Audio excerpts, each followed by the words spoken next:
नमस्ते मेरे प्यारे भाई, कैसे हैं आप सभी लोग। और डरने की बिल्कुल जरूरत नहीं है। एसएससी जीडी के एग्जाम तो शुरू हो ही चुके हैं अब 4 फरवरी से, और पूरे फरवरी आपके पेपर चलेंगे। तो एग्जाम से पहले मैं आपको कुछ मॉक टेस्ट सॉल्व करवा रहा हूं।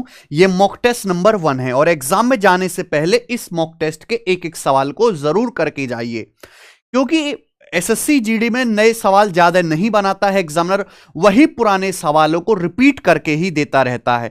तो मैंने यहां पे वो फिक्स टाइप के सवाल लिए हैं इस मॉक टेस्ट में, एसएससी के ही प्रीवियस ईयर, जिनके रिपीट होने के चांसेस सबसे ज्यादा हैं। तो इस मॉक टेस्ट के हर एक सवाल को मेरे साथ साथ सॉल्व करें। 20 क्वेश्चन है मेरे भाई, 20 क्वेश्चन ही मैथ के पूछाएंगे पेपर में। इस मॉक टेस्ट में आपके कम से कम 18 या उससे ज्यादा सवाल ठीक होने चाहिए। अच्छा, हमने अपने YouTube channel maths concept king पर एक वीडियो अपलोड किया जिसमें एसएससी जीडी 2025 के टॉप 100 क्वेश्चंस का कंपाइलेशन है। एग्जाम में जाने से पहले इन टॉप 100 क्वेश्चंस को जरूर सॉल्व करके जाइएगा, इसमें आपको सीधे सवाल फंसेंगे यहां से। एक चीज और मेरे भाई कि हमारी जो एप्लीकेशन है वेबसाइट टेस्ट रैंकिंग, यहां पे जाके आप प्रीवियस ईयर के एसएससी जीडी के मॉक टेस्ट फ्री में लगा सकते हैं। कम से कम एग्जाम में जाने से पहले 10 मॉक टेस्ट तो आप प्रीवियस ईयर के यहां से फ्री लगा जाइए मेरे भाई, है ना। 2019 से लेकर 2024 तक के सारे एसएससी जीडी के मॉक टेस्ट ये फ्री मैंने अपनी एप्लीकेशन पर डाल रखे हैं, है ना। यहां से जरूर प्रैक्टिस करके जाइए, मॉक टेस्ट बहुत जरूरी होते हैं। चलो, तो इन 20 क्वालिटी क्वेश्चंस को सॉल्व करेंगे मेरे भाई। क्वालिटी क्वेश्चंस कराऊंगा मैं, और एग्जाम ओरिएंटेड अप्रोच आपको सिखाऊंगा। चलिए, कॉपी पेन लेके बैठो। सवाल नंबर 1, इंग्लिश और हिंदी दोनों में ही क्वेश्चन है। बोला है if 85% of x minus y बराबर 35% of x plus y, y is what percent of x। ध्यान से देखेंगे मेरे प्यारे भाई, ये किससे कट जाएगा? ये आपका 5 से कट जाएगा, दोनों तरफ परसेंटेज कट गया, 85 कट गया 5 से 17 बार, 17 x माइनस वाई, और 35 को मेरे दोस्तों हम 5 से काटेंगे तो 7 x प्लस वाई। क्लियर है? आप बोलोगे जी सर बिल्कुल सही, एकदम क्लियर है। अच्छा, यहां गुणा करेंगे तो 17x 7x, इधर आएगा 17x माइनस 7x 10x हो जाएगा। ये है 7y, ये माइनस 17y, उधर जाएगा तो 7y प्लस 17y 24y हो जाएगा, 24y। सवाल बोला है y x का कितना परसेंट है, y x का कितना परसेंट है। अगर मैं x को उधर ले जाता हूं तो y बटे x कितना आ जाएगा मेरे भाई? y बटे x कितना आ जाएगा? 10 बटे 24, 10 बटे 24, यानी कि मेरे प्यारे भाई ये कितना, 2 से कट गया जी, 5 बटे 12। ये y बटे x आ गया। यही तो आपसे पूछा है मेरे भाई, सवाल में यही तो आपसे पूछा है। पढ़ेंगे y x का कितना परसेंट है, x का, यानी कि x नीचे होना चाहिए। तो y x का कितना है मेरे भाई? 5 बटे 12, और ये 5 बटे 12 आपको परसेंटेज में बताना है भाई। 1 बटे 12 क्या होता है? 8:1/3%। 5 बटे 12 क्या आएगा इसका? 5 गुना, यानी कि 40 और 5 बटे 3, तो 41 सही 2/3% आ जाएगा भाई। 5 अट्टे 40 प्लस 5 बटे 3, तो 41:2/3% हो जाएगा। बात खत्म। तो बहुत बेसिक सवाल है मेरे भाई, ऐसा ही लेवल रहेगा आपके एग्जाम का। चलिए, सवाल नंबर 2, किसी एग्जाम में 60 बच्चों द्वारा एक सब्जेक्ट में प्राप्त औसत अंक 82 हैं। उस सब्जेक्ट में लड़के और लड़कियों के एवरेज मार्क्स 75 और 85 हैं। क्लास में लड़कों की संख्या कितनी है? भाई आपको एवरेज मार्क्स दिया है, एवरेज मार्क्स पे एलिगेशन लगा दो भाई। एक सब्जेक्ट है, सब्जेक्ट में मेरे भाई लड़कों ने भी पेपर दिया, लड़कियों ने भी। बॉयज के एवरेज मार्क्स हैं 75, गर्ल्स के एवरेज मार्क्स हैं 85। अच्छा, क्लास में स्टूडेंट कितने? क्लास में 60 स्टूडेंट है, और पूरी क्लास के जो एवरेज मार्क्स हैं, पूरी क्लास के जो एवरेज मार्क्स हैं उस सब्जेक्ट में वो 82 हैं। तो सीधा एलिगेशन लगाने से, क्योंकि एवरेज मार्क्स क्या होता है, एवरेज मार्क्स कैसे निकालते हैं? सभी स्टूडेंट के टोटल मार्क्स बटे number of student. Average marks औसत अंक पे एलिगेशन लगाओगे तो स्टूडेंट की संख्या का रेशियो आएगा। 85 माइनस 82 3 हो गया, और 82 माइनस 75 7 हो गया। ये बॉयज गर्ल्स की संख्या का रेशियो आ गया। तो टोटल कितने हो गए मेरे भाई? 3 7 10, टोटल स्टूडेंट 10 हो गए। 10 की वैल्यू सवाल में 60 दी है, 6 गुना, 6 टाइम्स। आपसे पूछा लड़के कितने, तो लड़के हैं 3, 3 की वैल्यू भी आपकी 6 गुना आ जाएगी, 18। तो क्लास में 18 लड़के हैं, सी ऑप्शन। आसान सवाल है। चलिए, फाइंड द एलसीएम ऑफ, आपको एलसीएम बताना है 2/5, 4/15 और 6/25 का। देखिए फ्रैक्शन है, अगर आपको फ्रैक्शन का एलसीएम निकालना है, फ्रैक्शन का अगर आपको एलसीएम निकालना है मेरे प्यारे भाई, तो क्या करिए, जो इनके न्यूमरेटर हैं, जो इनके अंश हैं 2, 4 और 6, 2, 4 और 6, इनका तो आप एलसीएम ले लीजिए, अंश का ले लीजिए एलसीएम, और जो इनके डिनोमिनेटर हैं, जो इनके हर हैं 5, 15 और 25, 5, 15 और 25, आप इनका ले लीजिए मेरे प्यारे बच्चों एचसीएफ। ये है मेरे भाई, और कुछ नहीं करना। अब 2, 4, 6 का एलसीएम क्या आ जाएगा 12, 12 मेरे प्यारे भाई 2, 4, 6 तीनों से डिवाइड होता है, 5, 15, 25 तीनों को डिवाइड करने वाली सबसे बड़ी संख्या 5, तो ये आ जाएगा जी 12/5। ऑप्शन नंबर सी करेक्ट हो गया इस सवाल का आंसर। आइए चलो, एक बर्तन में 36 लीटर पानी है, ठीक है, इस बर्तन में से 6 लीटर कंटेंट निकाला जाता है और उसे तेल से रिप्लेस कर देते हैं। किससे रिप्लेस कर देते हैं? ऑयल से रिप्लेस कर देते हैं। यह process, this process was repeated 2 times, इस प्रोसेस को 2 बार दोहराया गया है। बर्तन के अंदर कितना पानी है? बहुत बढ़िया। How much water is inside the container, अब बर्तन के अंदर कितना पानी है मेरे भाई? ये दूध पानी वाला सवाल है, बस यहां पानी और तेल है। आपके पास एक बर्तन है और उस बर्तन में 36 लीटर पानी है। हमारे पास भाई साहब एक बर्तन है, उस बर्तन में 36 लीटर पानी है। हम क्या करते हैं, उस 36 लीटर पानी में से हम 6 लीटर निकालते हैं। कितना? 1/6 निकालते हैं और उसकी जगह हम तेल मिला देते हैं। क्या मिला देते हैं? तेल। फिर 6 लीटर निकालते हैं कंटेंट मिक्सचर, फिर उसकी जगह हम 6 लीटर तेल मिला देते हैं। अब बर्तन में कितना पानी होगा? तो हम तेल से रिप्लेस कर रहे हैं, तो हम पानी डायरेक्ट निकाल सकते हैं।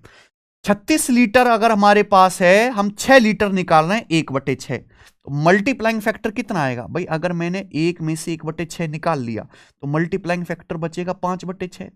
हमने इस प्रोसेस को 2 बार किया है तो पावर 2 स्क्वायर करना पड़ेगा।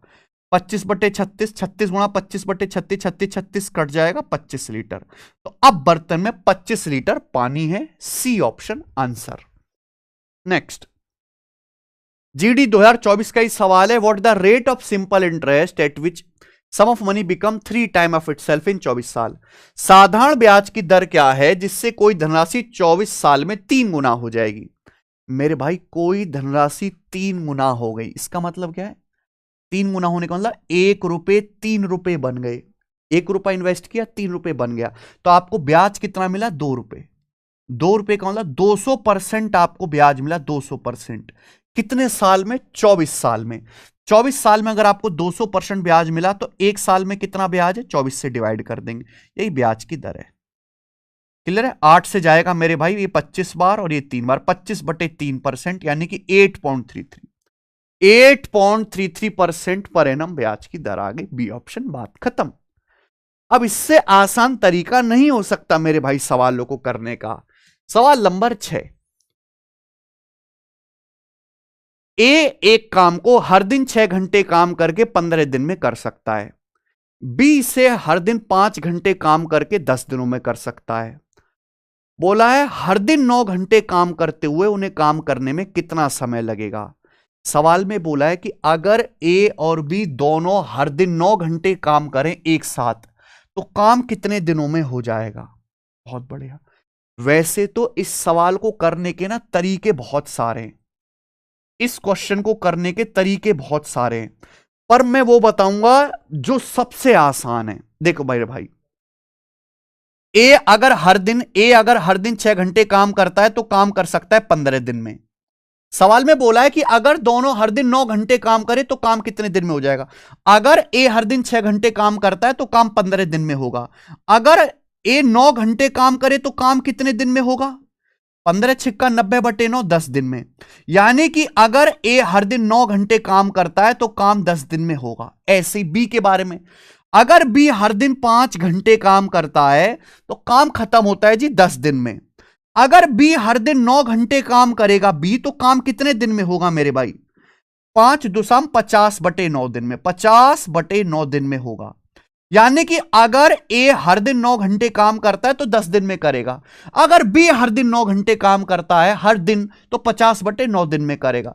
अगर ये दोनों लोग मिल जाएं ए और बी तो काम कितने दिन में करेंगे मेरे प्यारे भाई? अगर दोनों हर दिन 9 घंटे काम कर रहे हैं तो टोटल वर्क 10, 50 कैल्शियम 50 मान लीजिए। ए की एफिशिएंसी आ जाएगी 5 और बी की एफिशिएंसी आ जाएगी जी 50 को 50/9 से भाग करेंगे 9। तो ए और बी की दोनों की एफिशिएंसी कितनी आ गई? 5 + 9 14 है। तो दोनों लोग करेंगे मेरे प्यारे भाई 50 यूनिट वर्क 14 एफिशिएंसी के साथ। कितने दिन में हो जाएगा मेरे भाई? इतने दिन में। 2 से कट गया ये, 25/7 दिन में। यानी कि दोनों लोग अगर हर दिन 9 घंटे काम करते हैं तो 25/7 दिन में काम हो जाएगा। 7 × 21, 21 4 25, 3 सही 4/7 दिन में। ठीक है, ये इतनी आसान बात थी कि मेंटली की जा सकती थी, लिखने की जरूरत नहीं थी। ये हो गया मेरे भाई, ये है रियल अप्रोच इस सवाल को करने की। आगे आ जाओ। सवाल बेटे आपके सामने यहां पर 7 है। 2021 में क्रिकेट की टीम 225 मैच में से 80% मैच जीतना चाहते। भाई क्रिकेट टीम है, सन 2021 में ये एसएससी जीडी 2021 का पूछा हुआ सवाल है। एज इट इज एक क्रिकेट टीम 80% मैच जीतना चाहती है। अब तक 120 मैच खेले गए, 120 मैचों में से 70% मैच जीते हैं। सक्सेस रेट क्या है? 70%। तो टारगेट तक पहुंचने के लिए बाकी मैचों की सफलता दर क्या होनी चाहिए? What should be the success rate for remaining matches in order to reach the target? अगर हमें टारगेट पूरा करना है तो बाकी बचे मैचेस में से कितने मैच जीतने चाहिए? मेरे भाई ध्यान सुनेगा। सन 2021 में कितने मैच खेलने? हमें 225 मैच। 225 मैच में से हमने 120 मैच खेल लिए। 120 मैच में से 70% जीते हैं। तो अभी कितने मैच खेलना बाकी है? 225 में से 120 घटाओ 105। 105 मैच अभी खेलना बाकी है। बोला 105 मैच में 225 में से 120 खेल लिए, 105 मैच बाकी अभी खेलने। 105 मैचेस में क्या सक्सेस रेट होना चाहिए कि हम 80% सक्सेस रेट के टारगेट को अचीव कर लें, कि हम एक साल में 80% मैच जीत पाएं। ये हमारा टारगेट है। यानी कि ये सवाल रिवर्स डेविएशन का है। अगर आपको हमारा डेविएशन मेथड नहीं आता तो जाके डेविएशन पढ़ लीजिए।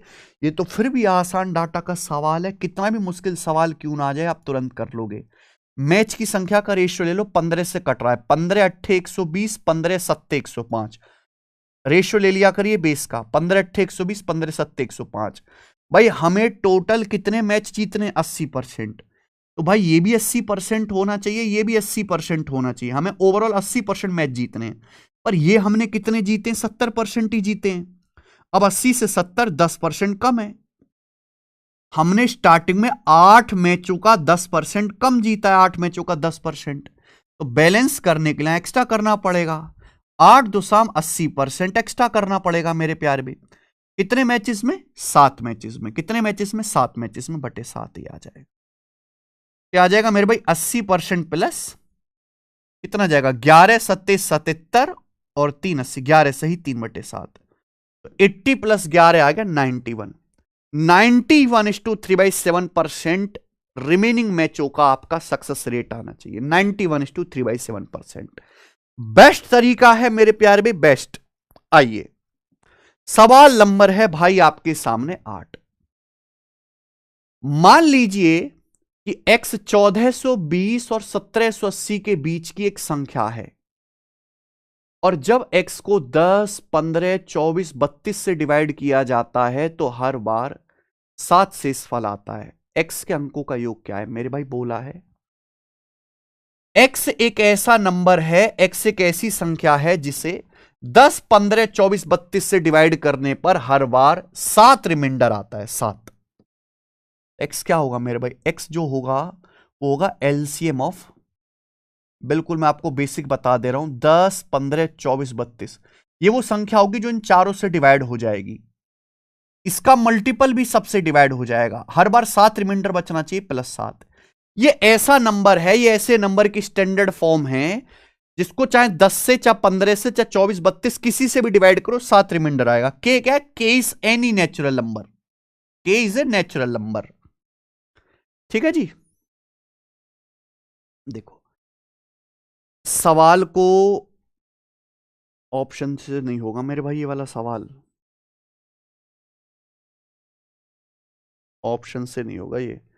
चलो एक काम करते हैं, सॉल्व कर लेते हैं ना, क्योंकि 3 का मल्टीपल चेक करेंगे ना। चलो 10, 15, 24, 32 कैल्शियम क्या आएगा मेरे भाई? अब 24 और 32 का तो मेरे भाई यहां पर 24 और 32 का तो 96 आ जाएगा, 96। अब 10 और 15 में मेरे भाई यहां पर 5 और आ रहा है, यानी कि 480, 480, 480 हो गया मेरे भाई।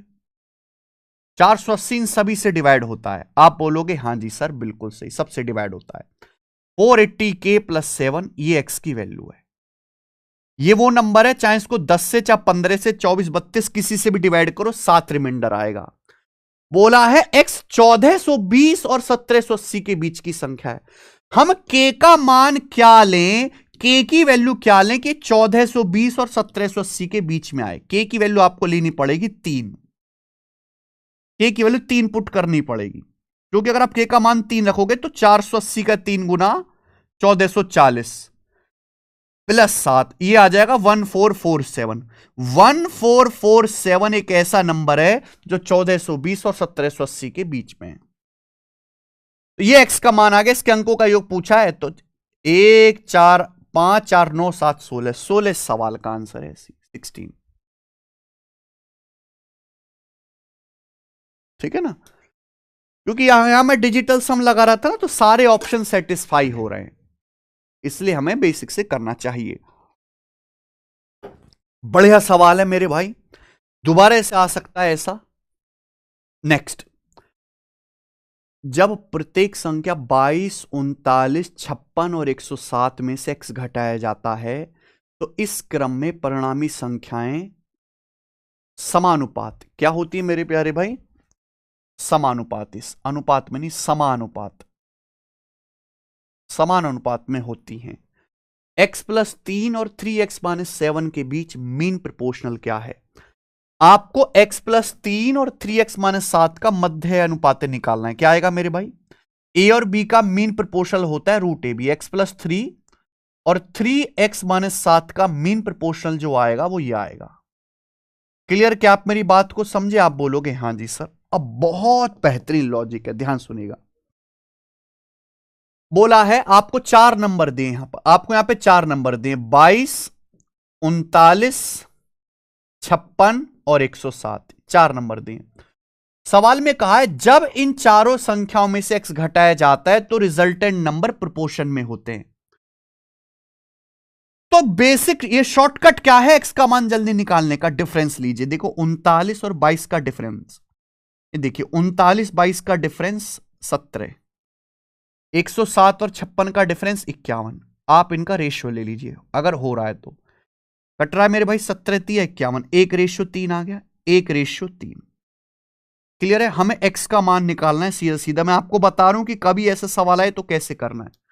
पहले और तीसरे नंबर पे ध्यान दीजिए, मल्टीप्लाई 22 तिया 66, 56 एकम 56, 22 तिया 66, 56 एकम 56, 66 और 56 का डिफरेंस 10।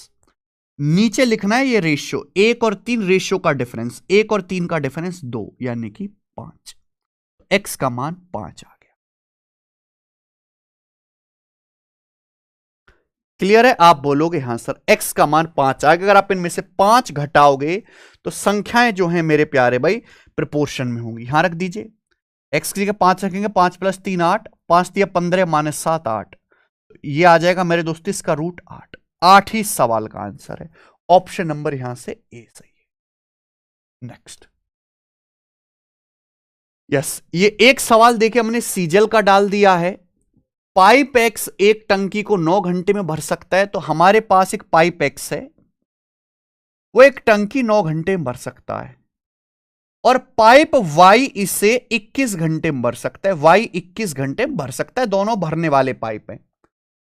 उन्हें वैकल्पिक घंटों में खोला जाता है और पाइप एक्स को पहले खोला जाता है। टैंक कितने घंटे में भर जाएगा?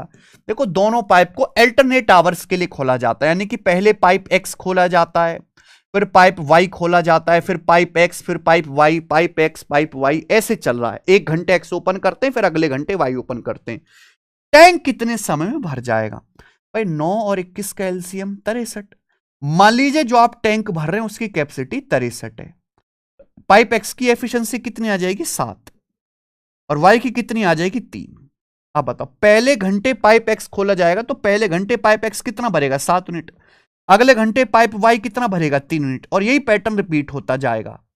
इस हिसाब से हर 2 घंटे में कितना टैंक भरेगा, हर 2 घंटे में 7 और 3 10 यूनिट टैंक भरेगा हर 2 घंटे में। हमें भरना है 63।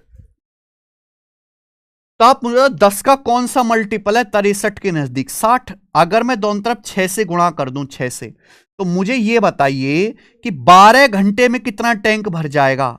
12 घंटे में 60 यूनिट टैंक भर जाएगा, 60 यूनिट। अब अगला जो घंटा आएगा, अगले घंटे कौन ओपन होगा, पाइप एक्स। हमें टैंक भरना है 63, हमें 3 यूनिट टैंक अभी और भरना है, हमें 3 यूनिट टैंक अभी और भरना है। क्लियर है? आप बोलोगे हाँ जी सर, 3 यूनिट टैंक अभी और भरना है। कौन भरेगा, पाइप एक्स। पाइप एक्स की एफिशिएंसी 7 है। पाइप एक्स 1 घंटे में 7 यूनिट भरता है, 1 घंटे में 7 यूनिट।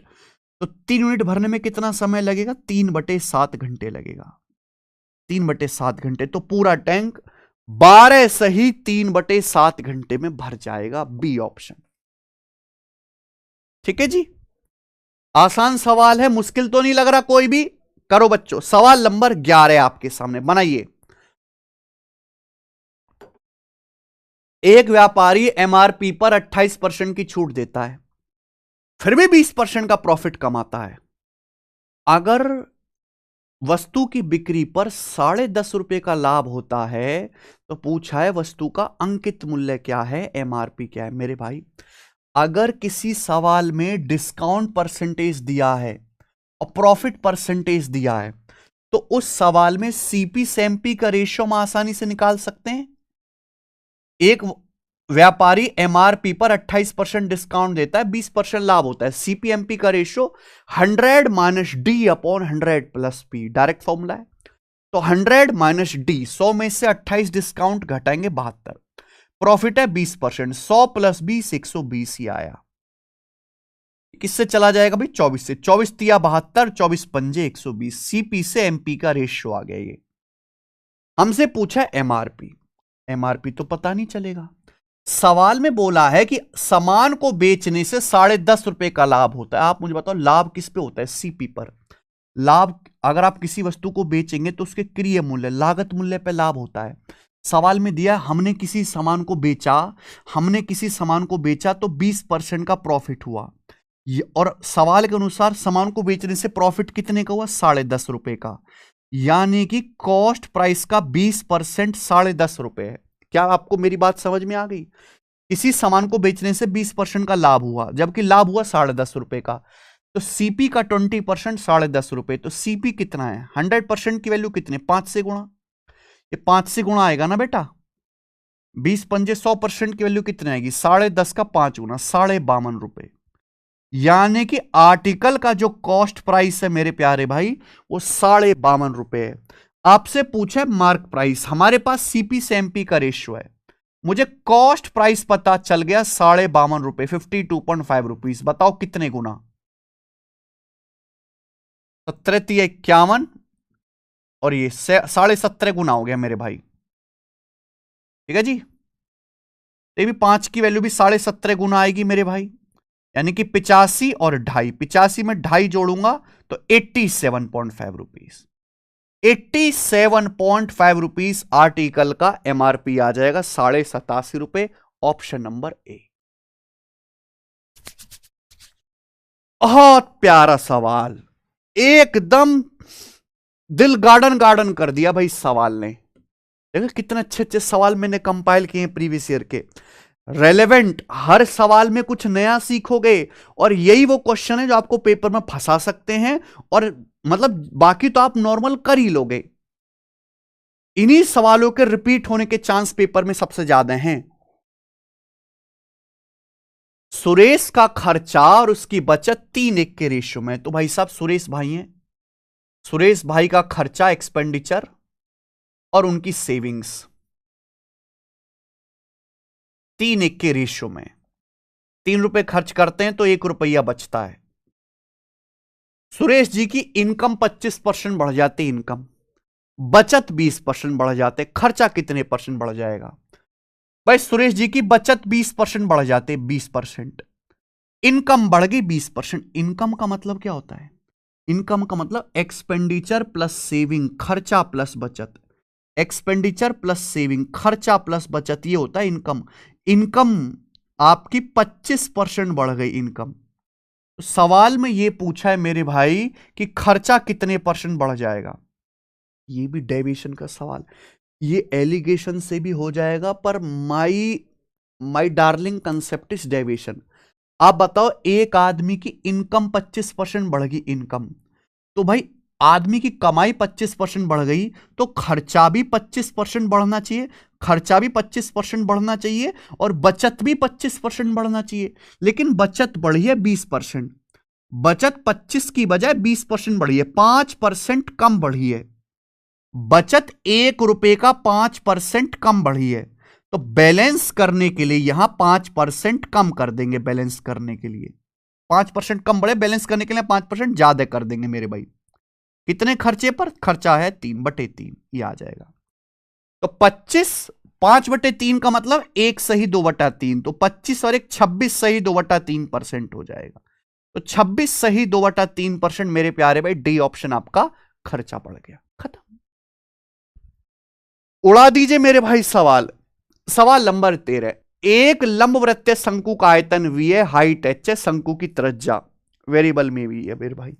फॉर्मूला पता होना चाहिए भाई। शंकु के आयतन का फॉर्मूला, शंकु का वॉल्यूम क्या होता है? 1/3 pi r square h, 1/3 pi r square h, ये वॉल्यूम का फॉर्मूला है। वॉल्यूम V दिया, हाइट h दी है, रेडियस आपसे पूछे तो ये इधर आएगा 3V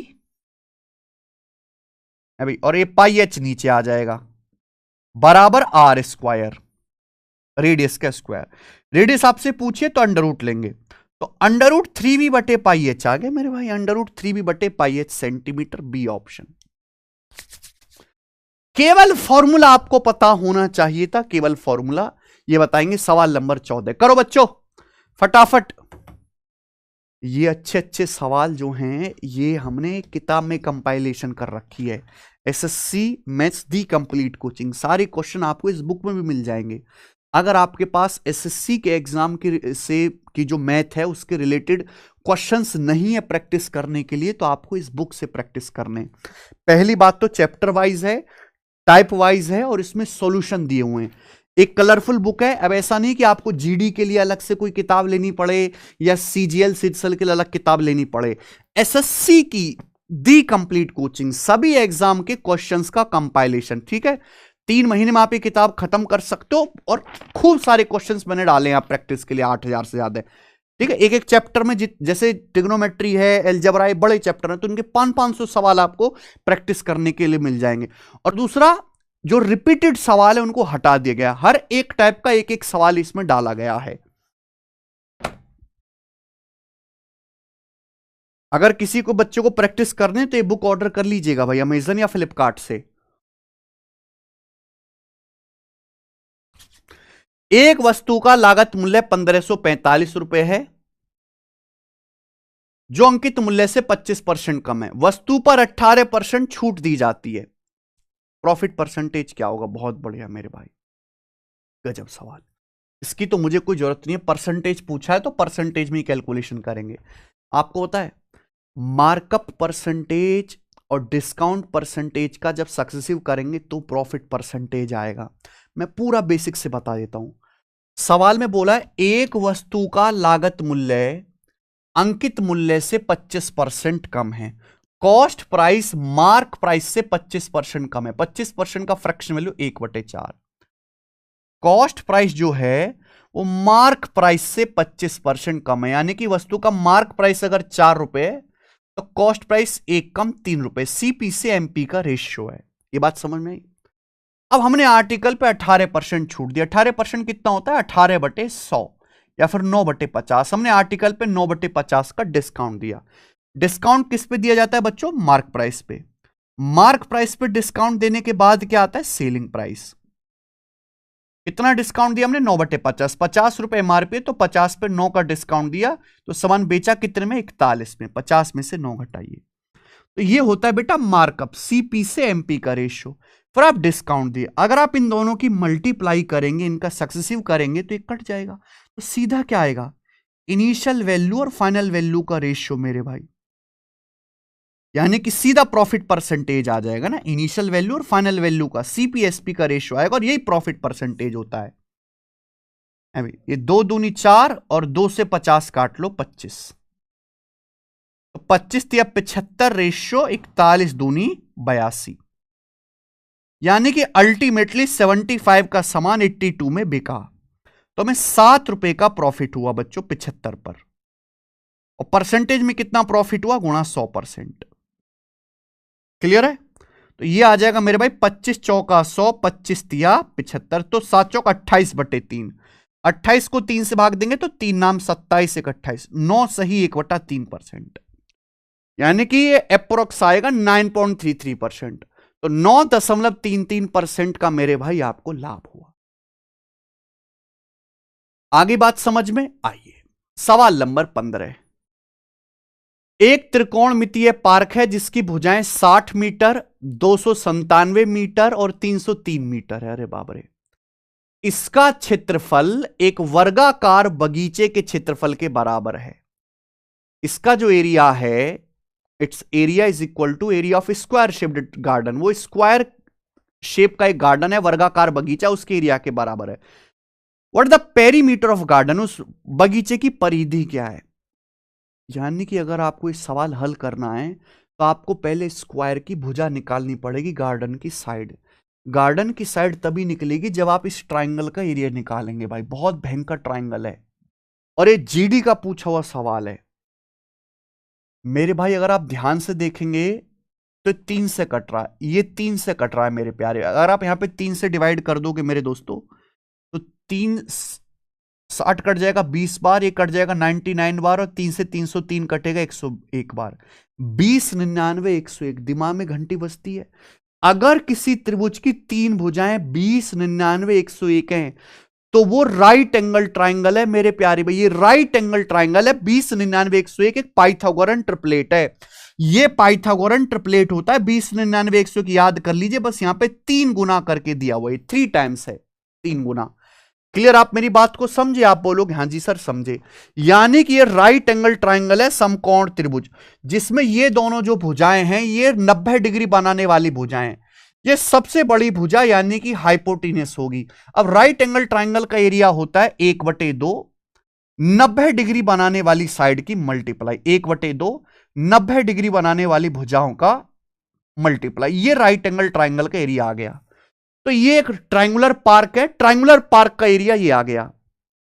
ये जो ट्राइंगुलर पार्क का एरिया है बोला ये स्क्वायर बगीचे के एरिया के बराबर है। तो स्क्वायर जो बगीचा है, वर्गाकार बगीचा, मैंने इसकी भुजा को ए मान लिया। तो इस स्क्वायर गार्डन का एरिया क्या आएगा, इस ए स्क्वायर बराबर होना चाहिए। अब यहां पे मेरे भाई 2 से 60 कट जाएगा 30 बार, अंडर रूट लेंगे, क्या आएगा मेरे भाई, देखो 297 9 से कट रहा है। 297 का मतलब है 9 9 3 27, 2 9 3 70, 9 गुणा 33 और ये 30 आ गया। अब 33 गुणा 30 करेंगे तो 990। 990 को भी आप लिख सकते हो ना, 9 गुणा 110, ये आ गया। तो जब मैं इसका अंडर रूट लूंगा तो 9 गुणा 9 का अंडर रूट तो 9 आ जाएगा। अब 110 का अंडर रूट आ जाएगा रूट 110, ये आ गया मेरे प्यारे भाई स्मॉल ए। समझे बात को? क्या आप मेरी बात को समझे? ठीक है जी भाई। ये 9 गुणा 33 है, 30 गुणा 33 में भी मेरे प्यारे भाई 30 गुणा 33 999 हो गया ना, यानी कि 9 गुणा 110, 9 गुणा 9 का रूट 9 आ गया, 110 का रूट 110। ये स्क्वायर की साइड आ गई। बोला इसका पेरीमीटर, पेरीमीटर क्या होता है, बगीचे का पेरीमीटर, स्क्वायर का पेरीमीटर क्या होता है, भुजा का 4 गुना। तो 9 अंडर रूट 110 का 4 गुना आएगा मेरे भाई, ये पेरीमीटर होगा, परिमाप, यानी कि 9 चौक 36 रूट 110। बहुत अच्छा सवाल आप ही के पेपर में आया है, बनाइए। सवाल नंबर 16 अगला। 3 प्रकार की दवाई हैं जिनकी सेम मात्रा में अल्कोहल और पानी का अनुपात 2:5, 5:9, 8:13। तीनों दवाओं को समान मात्रा में मिलाया जाता है। मिलाने के बाद अल्कोहल का पानी से अनुपात ज्ञात करें। The ratio of alcohol to water in 3 type of drug of equal quantities 2:5, 5:9 and 8:3 respectively. देखिए हमारे पास 3 प्रकार की दवाई हैं। तीन प्रकार की दवाइयां इक्वल क्वांटिटी में, और तीनों में अल्कोहल वाटर का रेशियो 2:5, 5:9, और कितना मेरे प्यारे भाई 8:13 है। तो तीन प्रकार की हमारे पास दवाइयां हैं जिनमें अल्कोहल वाटर का रेशियो 2:5, 5:9 और 8:13 है मेरे भाई। अब इनकी इक्वल क्वांटिटी मिक्स करी जाते, बराबर मात्रा को मिलाया जाता है। तो भाई ये कितना हो रहा है, 2, 5, 7 हो रहा है ये टोटल मात्रा। ये टोटल कितना है, 5, 9, 14 अल्कोहल प्लस वाटर। तीसरा कितना है, 8, 13, 21। ये तो कहीं से इक्वल नहीं है, सेम करना पड़ेगा। 7, 14, 21 का एलसीएम होता है मेरे भाई 42। 42 करना पड़ेगा। 42 बनाने के लिए यहां 6 से गुणा करनी पड़ेगी। 42 बनाने के लिए 14 को 42 बनाने के लिए 3 से गुणा करनी पड़ेगी। 21 को 42 बनाने के लिए 2 से गुणा करनी पड़ेगी। बस अब मिला दीजिए, तीनों को ऐड कर दीजिए, है ना। सब मैंने इक्वल इक्वल कर लिया, 42, 42, 42। एल्कोहल में एल्कोहल, वाटर में वाटर मिला दीजिए। एल्कोहल कितना आ जाएगा, 2 छिक्का 12, 5 तिया 15, 12, 15, 27 और 16, 27 और 16, 43। तो 43 आ गया एल्कोहल। एल्कोहल 43 आ गया एक ही ऑप्शन में आंसर। मुझे आगे करने की जरूरत नहीं। वाटर निकालो, 5 छिक 30 और 9 तिया 27, 57 हो गया। 57 में आप 26 जोड़ दीजिए, तो 57 में 20 जोड़ेंगे 77 और 6 83, 43 रेशियो 83। ये आ गया रेशियो, सी ऑप्शन। ठीक है बच्चे, अगला। मजा आया ना, कितने अच्छे अच्छे सवाल कराए हमने आपको। Question number 17, what will be the remainder when 3 की पावर 47 इज डिवाइडेड बाई 28। बोला है अगर 3 की पावर 47 को 28 से भाग देंगे तो क्या शेषफल होगा। 3 की पावर 47 को अगर 28 से भाग देंगे तो रिमाइंडर क्या होगा मेरे भाई, सोचो जरा। देखो 28 है, ऊपर प्लस माइनस 1 बनाने की कोशिश करो। 3 का क्यूब क्या होता है, 27। 3 का क्यूब 27 होता है। अभी 47 है, 47 के नजदीक 3 से कटने वाला नंबर 45 होता है ना, मैं ऐसे लिख सकता हूं। ये हो गया 3 की पावर 45, ये 3 की पावर 45 हो गया मेरे भाई। भाई 3 का क्यूब 27, ऐसे 3 का क्यूब 27 होता है। 27 जो है वो 28 से एक ही कम है। 3 का क्यूब की होल पावर 15 है, तो ये 3 की पावर 15 तिया 45 हो गया, लेकिन ये 47 यानी कि 3 का स्क्वायर। ऐसे लिख सकता हूं मेरे भाई मैं इसको। 3 की पावर 47 को मैं ऐसे लिख सकता हूं। फायदा क्या है अभी समझ आएगा मेरे भाई, क्योंकि 3 का क्यूब हो गया जी 27, 27 की पावर 15 मल्टीप्लाई 3 का स्क्वायर हो गया 9। हमें डिवाइड करना है 28 से, हमें डिवाइड करना है 28। सब डिवाइड करो अलग अलग। आप मुझे बताओ, जब आप 27 को 28 से डिवाइड करेंगे, जब 27 को डिवाइड करेंगे 28 से, तो रिमाइंडर आएगा -1। -1 की पावर 15 ऑड है तो -1 हो जाएगा मल्टीप्लाई। जब आप 9 को डिवाइड करेंगे 28 से तो रिमाइंडर आएगा 9। -1 की 9 में गुणा करेंगे तो रिमाइंडर -9 आ गया। रिमाइंडर कभी भी नेगेटिव अगर आता है तो जिस संख्या से आप भाग कर रहे हैं वो ऐड कर दीजिए। 28 से डिवाइड कर रहे हैं, 28 में -9 ऐड कर देंगे मेरे भाई, तो कितना आ जाएगा ये 19। यानी कि 19 आंसर है सवाल का, ए ऑप्शन 19। 27 को अगर 28 से डिवाइड करेंगे -1, -1 की पावर 15 ऑड है, -1 ये 9 आएगा, तो रिमाइंडर -9 या 19। बहुत अच्छा सवाल है मेरे भाई, ये भी गजब। आइए सवाल नंबर 18 जीडी का। 8 दिन तक काम करने के बाद पायल को पता चला कि केवल 10% काम हुआ है। अच्छा, अब उसने पिंकी को काम पे लगा दिया। वह पिंकी को काम पर रखती है जो पायल से 50% मोर एफिशिएंट है। बचे काम को पूरा करने में उन्हें और कितने दिन लगेंगे। देखे भाई, पहली लाइन ही बहुत प्यारी है। 8 दिन तक काम किया जी पायल ने, पायल को पता चला कि 10% काम पूरा हुआ है, यानी कि अभी 90% काम और बाकी है। 90% काम बाकी है। क्लियर है। पायल ने 8 दिन तक काम किया, 8 दिन में पायल की खोपड़ी में दर्द हो गया क्योंकि 10% काम ही हुआ, तो 90% काम अभी बाकी है। अगर पायल को 10% काम करने में 8 दिन लग गए तो 90% काम करने में 9 गुना 72 दिन लगेंगे, यानी कि पायल को बचा 90% काम करने में कितने दिन लगेंगे, 72 दिन। भाई 10% काम पायल ने 8 दिन में किया, तो 100% काम करेगी 80 दिन में। 80 दिन में से 8 दिन काम हो गया, तो पायल को बचा काम करेगी 72 दिन में। लेकिन पायल बेचारी थक गई, बोली मैं नहीं करूंगी अकेले। तो पायल ने पिंकी को काम पे लगा दिया। पायल ने अब पिंकी को अपने साथ जोड़ लिया, पिंकी को काम पर रखती है, जो पायल से 50% मोर एफिशिएंट है। 50% का मतलब 1/2, यानी कि पिंकी की जो एफिशिएंसी है वो पायल से 50% ज्यादा है। पायल की एफिशिएंसी 2 है, तो पिंकी की एफिशिएंसी 3 है। बोले बचे काम को, रिमेनिंग वर्क को पूरा करने में उन्हें और कितने दिन लगेंगे। बचे काम को पायल 72 दिन में करेगी। पायल की एफिशिएंसी 2 है, पायल की एफिशिएंसी 2 है। पायल एक दिन में 2 यूनिट काम करती है, तो बचा काम पायल करेगी 72 दिन में। टोटल रिमेनिंग वर्क आ गया। अगर इस रिमेनिंग काम को पायल और पिंकी दोनों मिलकर करेंगे, तो करेंगे 5 एफिशिएंसी के साथ, कितने समय में हो जाएगा, बटे 5। तो 72 दूनी 144 बटे 5, यानी कि 288 बटे 10। 288 बटे 10 आ गया जी 28.8 दिन। यानी कि बचे काम को पूरा करने में उन्हें 28.8 दिन लगेंगे। बात खत्म। अच्छा सवाल, वेरी नाइस क्वेश्चन, मजा आया भाई साहब करके। सवाल नंबर है आपके सामने 19।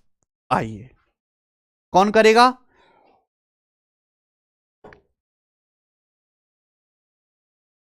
एक चुनाव में, ये तो सिलेक्शन वाला आ गया, एक चुनाव में 12% लोगों ने वोट नहीं डाला, मत डालो। 2% डाले गए वोट इनवैलिड हैं। चुनाव में केवल 2 कैंडिडेट हैं। जीतने वाले ने कुल वोटों के 46% प्राप्त करके अपने the winner by obtaining 46% of total register voters. Winner ने टोटल रजिस्टर वोटर का 46% हासिल किया और अपने ओपोनेंट को 1044 वोटों से हराया। तो आपसे पूछा है, बताइए total number of register voter कितने हैं? ये तगड़ा सवाल है भाई, ये तगड़ा सवाल है। यानी कि यहां पे विनर को जो है, ये लाइन सबसे खतरनाक है, ये वाली लाइन। जीतने वाले को टोटल रजिस्टर वोटर का 46% मिला। जब भी ये लाइन आएगी मेरे भाई, टोटल को इक्वल कर दीजिए भाई। चुनाव में कुल वोटर कितने होते हैं? 100%। 100%। अब ध्यान सुनिएगा, 100% में से 12% लोगों ने वोट नहीं डाले। 100% में से 12% लोगों ने वोट नहीं डाले। क्या ये बात सही है? आप बोलोगे हां सर बिल्कुल, 12% ने तो वोट डाले ही नहीं। जितने लोगों ने वोट डाले उसमें से 2% वोट को इनवैलिड कर दिया गया। या ये 100% टोटल वोटर होते हैं 100%, ठीक है। 100% में से मेरे प्यार भी 12% लोगों ने वोट नहीं डाले, तो वोट डाले 88% लोगों ने, ठीक है। जितने वोट डाले उसमें से 2% इनवैलिड है, तो 88 का 2% कितना आएगा मेरे भाई? 1.76। 88 दूनी 176, ये माइनस कर देंगे, तो वैलिड वोट कितने आ गए मेरे भाई? वैलिड वोट कितने आ जाएंगे भाई? 88 में से 1.76 माइनस कर देंगे तो आएंगे 86.24%। ये आएगा 86 86.24% वैलिड वोट है, वैलिड। यानी कि हार जीत का फैसला इनमें से होना है। अब जीतने वाले को 46% वोट मिले। आप मुझे बताओ, जीतने वाले को टोटल वोटर्स का 46% वोट मिले, वैलिड है 86.24%। 86.24% में से जीतने वाले को टोटल रजिस्टर वोटर, टोटल है 100%, 100% का 46% विनर को मिला, तो फिर हारने वाले को कितना मिला होगा मेरे भाई? 86.24 में से 46 घटाओ, 40.24%। 40.24% मिला होगा लूजर को, ये लूजर को मिला मेरे भाई जो हारा है। कि हार जीत का फैसला तो इन्हीं वोटों में से होना, 86.24% में से। तो विनर कितने वोटों से जीता है मेरे भाई? ये देखिए, विनर जीता है मेरे भाई यहां पर 5.76। 46 में से 40.24 घटाएंगे, 5.76% से जीता, 5.76। जबकि जीता कितने वोटों से मेरे भाई? 1044। क्या है ना, 46 और 10 86। जीता कितने वोटों से? 1044 वोटों से जीता। तो 5.76% के लिए 1044 के बराबर है। आपसे 100% की वैल्यू पूछी है। तो अगर यहां पे डेसिमल आप हटाओगे तो 2 जीरो बढ़ जाएंगी मेरे भाई। आप बोलोगे हां जी सर बिल्कुल सही। ठीक है, किससे जाएगा मेरे प्यारे भाई ये?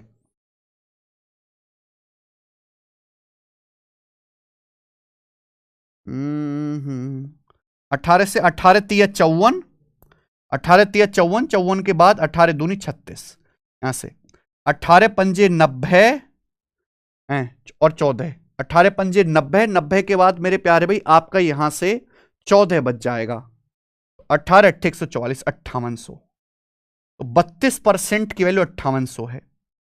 ठीक है जी, ये किससे कट जाएगा मेरे प्यारे भाई? 4 से और कट जाए। 32% की वैल्यू 5800 है, तो 1% की वैल्यू आएगी 5800 बटे 32। आपसे यहां पर 100% की वैल्यू पूछिए, मल्टीप्लाई बाई 100 कुल voters. It is a very calculative question. अच्छा सवाल है मेरे भाई, ये आया है। अब आप मुझे यहां पे बताइए कि जो भी आंसर आएगा वो क्या आएगा मेरे दोस्त। ठीक है, 4 से तो कटना ही है, ये 25 बार, और 4 से कटेगा जी आपका 32 8 बार। 4 से तो कटना ही है 125 बार, और 4 से कटेगा जी मेरे प्यारे भाई ये 8 बार, 8 2 बार, और 2 से 58 29 बार। यानी कि जो भी आएगा मेरे भाई एंड में अब 5 आएगा। 29 गुणा 25 गुणा 25, एंड में 5 आएगा। तो आंसर क्या आ गया? पहला ऑप्शन 18,125। और यही सवाल का आंसर होना चाहिए। ये टाइम टेकिंग क्वेश्चन है, और एक सवाल तो आपको दिखेगा मेरे भाई कम से कम पेपर में ऐसा जिसमें आपको इतनी मेहनत करनी पड़ेगी। ठीक है ना? वेरी नाइस क्वेश्चन, मजेदार सवाल है। आगे आ जाते हैं। सवाल नंबर है 20, और ये इस मॉक टेस्ट का आखिरी सवाल है मेरे भाई। बताइए, ये सवाल मैंने डाल दिया एएलपी से, क्योंकि एसएससी जीडी में एक क्वेश्चन प्रॉब्लम है जिससे भी आता है, वो भी बहुत आसान। मोनिका's father was 38 years of age when she was born, while her mother was 36 years old when her brother 4 years younger to her was born. What is the difference between ages of her parents? बहुत basic सवाल। सवाल में बोला है कि भाई साहब मोनिका के पापा 38 साल के हैं जब मोनिका पैदा हुई थी। मोनिका के जो फादर हैं वो 38 साल के हैं जब मोनिका पैदा हुई थी।